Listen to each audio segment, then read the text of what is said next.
Kelowna, Williams Lake, and Merritt. Now we head on over to BC's beautiful Kootenay region, where reporter Kristina Kruchkowski shows us a popular Kootenay pastime. Thanks, Tiffany. You know, there are so many ways that you can make a splash here in the Kootenays.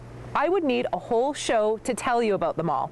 Today, I'm going to show you one of my favorite ways to make a splash, or rather, take a soak.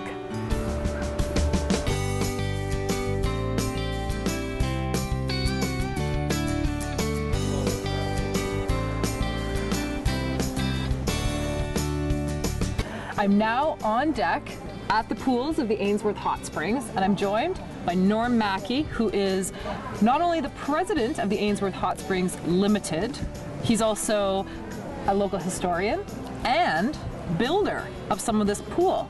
Now, Norm, I have been to the Ainsworth Hot Springs many times since I moved to the Kootenays. Tell me, how long has the pool even been here for? There, as I can tell from the history, it was first built in a concrete form in 1911. Wow. And when did you first come on the scene, Norm? 1979. And what did it look like when you arrived in Ainsworth? It was pretty primitive.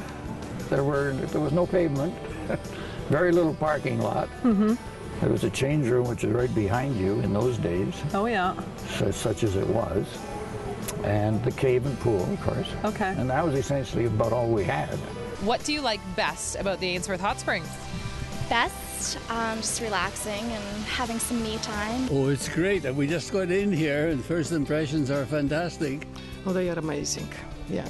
Especially I don't like the cold lakes and yeah, enjoy so much.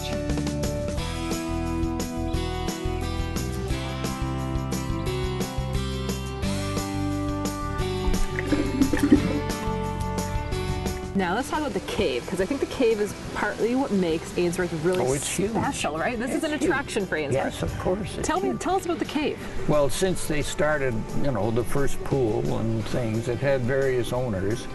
And at one point there was this man, Mr. Sheridan. He was a miner, essentially, because everybody here was a miner in the early days.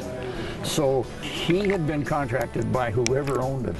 And I think at that point there might have even been just a little bit of a cavey sort of a thing, the way the ground folded. Right. So anyhow, being a miner, this was simple. We'll just dig. So they treated it just like a, you know, mining. I think the cave is probably the best feature. You know, we remember in the days before they had lighting in there. It was just pitch black, and you kind of find your way around. And yeah, it's just a very. I don't know of any other hot spring that has that feature.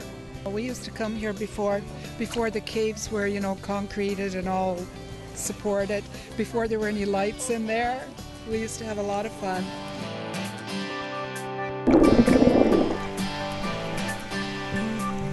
And the walls inside are so unique because it's just like it's the rock covered with the smooth minerals. That's right.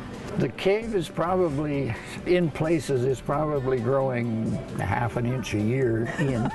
Wow. So we have to continuously chip away at it, create more space. Mm-hmm. I've always said if somebody left it for 50 years, it would grow right down to the water, and that'd be it. We're from the West Coast and we're more or less the Harrison Hot Spring people, so this is quite a change. It's good. How does it compare to Harrison Hot Springs? Well, I say the cave must be better because we have 5 pools out there and they're quite nice, you know, various degrees and so on, but this is nice and the view here is terrific. That's something you have. So beautiful. I live right in the city, and so this is so peaceful and beautiful. It's just a really nice getaway. I'm a frequent flyer. It's soaker. Ditto. The relaxation in the warm water, meeting different people from all over the province and the country. It's worth the drive. I come from Castlegar, but it's still worth the drive out here. What do you think the attraction of coming to a place like this is? Well, I think it's the warmth. It's just the comfort level that's achieved. Which must be what brings the more than 100,000 visitors to the Ainsworth Hot Springs annually. And being open 365 days of the year makes this soak spot a heavenly destination, rain, snow, or shine. And that wraps up this week's show. So, what do you think is the best way to make a splash? What activity do you think tops them all? Let us know. Share your opinion. Connect with us on Facebook, or you can join the conversation on Twitter. Oh, and don't forget to hashtag #TopThis. Now, let's take a sneak peek at what's coming up next week.